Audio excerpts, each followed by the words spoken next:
तर विलिनीकरणाच्या चर्चेमध्ये तथ्य नाही असं शशिकांत शिंदेंनी म्हटलेलं आहे। या संदर्भात कुठेही चर्चा नाही आहे। पक्षाची पुढची लढाई आणि धोरणं ठरवलेली आहेत। विलिनीकरणावर शशिकांत शिंदे यांनी आता स्पष्टीकरण दिलंय। काँग्रेस आणि राष्ट्रवादीच्या विलिनीकरणाच्या चर्चा शशिकांत शिंदे यांनी फेटाळल्या आहेत। अजिबात अशा प्रकारची कुठली चर्चा नाही। कालच वर्धापन दिन झालेला आहे आणि वर्धापन दिन झाल्यानंतर पक्षाची पुढची लढाई धोरणं वगैरे आम्ही सगळे ठरवलेली आहे। असं ठरवलेलं असताना अचानक कोणीतरी हा चर्चेचा विषय करतात, आश्चर्य वाटतं। मला वाटतं की त्यांनी त्यांच्या पक्षाच्या बाबतीमधला विषय घ्यावा।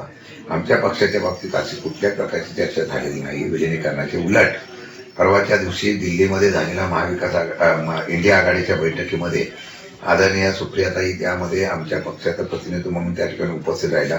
संजय राऊत म्हणतात त्याप्रमाणे वस्तुस्थिती आहे की इंडिया आघाडीला एकत्रित करण्यासाठी पवारसाहेबांनी पुढाकार घ्यावा आणि पवारसाहेबांनी त्याचं वक्तृत्व पण केलेलं आहे।